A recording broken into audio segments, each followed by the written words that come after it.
যাদের বাড়িতে একটা ছোট্ট বাচ্চা আছে তারা তো ভালোই বলতে পারবে। বাচ্চার সাথে সময় দিতে দিতে আমরাও যেন ছোট্ট একটা বাচ্চার মতনই ব্যবহার করি। ওদের সাথে মিশে মিশে যেন আমরা ছোট বাচ্চাই হয়ে যাই। আর ওদের আদব কায়দার সাথে সাথে যেন আমাদেরও আদব কায়দা একই রকম করে করে ফেলি আমরা কোনো কোনো সময়। আর দেখো, আমার ছেলে সারাদিন কীভাবে কী করে সেগুলো তো তোমাদের সাথে রোজই শেয়ার করি। আজকে একটা কথা প্রথমে একটু অন্যরকম বললাম, তাতে তোমাদের কেমন লাগলো তোমরা কিন্তু জানিও। আর দেখো, আমার কিন্তু ভিডিওটা শুরুই করা হয়নি, এখনও পর্যন্ত ইন্ট্রোটাই দেওয়া হয়নি। হ্যালো বন্ধুরা, তোমরা সবাই কেমন আছো? আজকে একটি নতুন ভিডিও নিয়ে এলাম। আর তোমরা সবাই ভালো আছো তো? আর দেখো, আমার ছেলেকে নিয়ে একটু খেলছিলাম, তখন মা গেছিলো সেলাইয়ের দোকানে। আর সেলাইয়ের দোকান থেকে এসে কিছু কুর্তি আর চুড়িদার নিয়ে বসেছিল, সেগুলো মা হাতগুলো সেলাই করতে দিয়েছিল। কোনোটা হাত কাটাই ছিল বা কোনোটা সেলাই মানে সাইডে সেলাই করতে দিয়েছিল, সেগুলো কাটা ছেঁড়া জিনিসগুলোকে নিয়ে কীরকম খেলছিল। তারপরে ওকে তো খাইয়ে নিয়েছিলাম। তারপরে দেখো, মা আমাদেরকেও খেতে দিয়ে দিয়েছিল। আজকে হয়েছিল করলা দিয়ে আলু দিয়ে সর্ষে দিয়ে একটা ঝাল, আর হয়েছিল ফুলকপির তরকারি, ডাল, আর হয়েছিল মাছ। এই মাছটা কিন্তু কালকের ছিল, কিন্তু ইলিশ মাছটা আমি খেতে খুব ভালোবাসি, তার জন্য ইলিশ মাছটা আজকের জন্য রেখেও দিয়েছিলাম। অর্ধেকটা আমি কিন্তু আগেই খেয়ে নিয়েছিলাম। আর দেখো, এটা বিকালবেলা বাবা ডিউটি থেকে এসে প্যান্ট জামা খুলেছিল, আর বাবা যেই হাত পা ধুতে গেছে, তখন এরকম দেখো আমার ছেলে ওর বাবার প্যান্ট জামা নিয়ে কীরকম দুষ্টুমি করছিল। আর তারপরেই বাবা ওকে নিয়ে কিছুক্ষণ তো অনেকক্ষণের জন্য সময় দেয়। কিছুক্ষণ পরে ওকে নিয়ে চলে এসেছিলো খাটের উপরে খেলা করার জন্য। আর দেখো, খেলা করতে করতে কীরকম করছে, ও কিন্তু বাবা যেই ফোন বের করেছিল ওর জন্য ফোন দেখতে আরম্ভ করে দিচ্ছে। ওকে ফোন দেওয়া হয় না সবসময়, মানে ফোন দেওয়াই হয় না, কিন্তু ও যখন জোর করে তখন একটুখানি দিই, তাও ও রিলসগুলোই দেখে। আর দেখো কীরকম দুষ্টুমি করছে। বাবা চশমাটা নিতে গেছিলো, তখন আমি ওর বাবা চশমাটা ওর কাছ থেকে কেড়ে নেওয়াতে ও কিন্তু খুব রাগ করেছিল। তারপরে ওর চশমা আর টুপিটা আমি নিয়ে চলে এসেছিলাম, আর চশমা টুপিটা ওর হাতেও দিয়ে দিয়েছিলাম। আর দেখো, ওকে যেই পরিয়ে দিয়েছি, ও কিন্তু ছোটো থেকে কোনো দিনই চশমা রাখে না, আর চশমা দিলেই কিন্তু চশমাগুলো ফেলে দেয়। এরকম দুষ্টুমি করতে থাকে।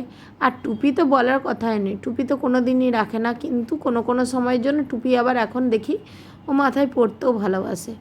আজকে দেখো সেরকমই টুপি পরিয়ে দিয়েছিলাম, টুপিটা কিন্তু ও খেয়াল করেনি টুপিটা পরে আছে বলে, না হলে এতক্ষণ খুলে ফেলে দিত। চশমাটা নিয়ে পড়েছে, ওইটা নিয়ে বাবাকে একবার পড়াচ্ছিলো, আমাকে একবার পড়াচ্ছিলো, আর পুতুলটাকে একবার পড়াচ্ছিলো। এই পুতুলটাকে তো ফেলেই দিয়েছে ওর পায়ের কাছে। আর আমাদের ঘরে একটা মধ্যেই জানলার মধ্যে চলে এসেছিলো একটা পোকা, সেটা হচ্ছে গঙ্গা ফড়িং। আর সেই গঙ্গা ফড়িংটাকে দেখে কিন্তু আমার ছেলে বড্ড খুশি হয়েছিল, কিন্তু ওকে দেখে খুব ভয়ও পাচ্ছিল আবার। সেই পোকাটার কাছে কিছুতেই ও যাবে না। আর ও দাদাকে বলছিল, তুমি ধরো ওই পোকাটাকে আর আমি নেব, এরকম করছিল। কিন্তু ওর হাতে যেই দেওয়া হচ্ছিলো তখন ও কিন্তু ধরবে না। ওর হাতে দেওয়া হয়নি, মানে ওকে বলছিল ধরতে, তখন ও কিন্তু নিতে চায়নি, এরকমই করছিল। অনেকক্ষণ ধরে পোকা নিয়ে ঘোরাফেরা খেলাখালি করছিল। তারপর ওকে আমি খাওয়াতে নিয়ে গেছিলাম, খাইয়েও দিয়েছিলাম, কিন্তু আজকে খাওয়াতে অনেক কষ্ট হয়েছে, যেহেতু পোকাটা সামনে চলে এসছে।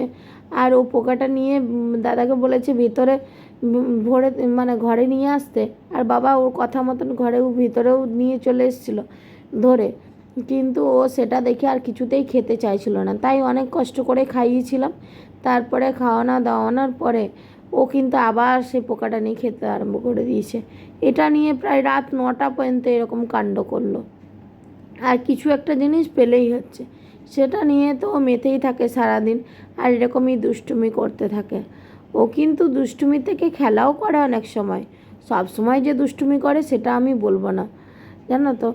আর দেখো কীরকম করছে, একবার ওর ভাইটাকে বসিয়েছে, মানে পুতুলটাকে সামনে বসিয়ে দিয়েছে, দিয়ে বলছে, দাদা তুমি ধরো পোকাটাকে, আমি নেব।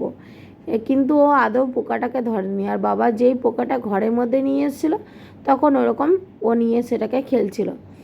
এই করে করে ওকে আমি খাইয়ে দাইয়ে আর ঘুম পাড়াতেও নিয়ে চলে গেছিলাম কিছুক্ষণ পরে। আর এরকম করে করে ও কিন্তু লাস্টে কিন্তু পোকাটা ধরেও ফেলবে। দেখো, প্রথমে যেহেতু ভয় পাচ্ছিল, পর লাস্টের দিকে কিন্তু আর ভয়ও পায়নি, ওটাকে দেখো হাত দিয়ে নাড়বে। আর ও কিন্তু হাতেও ধরেছিল, সেটা আর ক্যাপচার নেওয়া হয়নি। ও ওর জন্য শেয়ার করতে পারলাম না। আমার ভিডিওটা তাহলে এই পর্যন্তই থাকলো। আমার ভিডিও তোমাদের কেমন লাগলো তোমরা কিন্তু জানিও। আর যদি ভিডিও ভালো লেগে থাকে তাহলে তোমরা লাইক কমেন্ট এন্ড শেয়ার করতে ভুলো না। আর আমার পেজটাকে যারা তোমরা এখনও ফলো করোনি তারা কিন্তু ফলো করে দিও। আর সবাই ভালো থেকো, সুস্থ থেকো। কালকে আবার নতুন ভিডিও নিয়ে আসবো। আর যারা ইউটিউব থেকে দেখছো তারা ইউটিউবটাকে সাবস্ক্রাইব করে দিও। টাটা সবাইকে।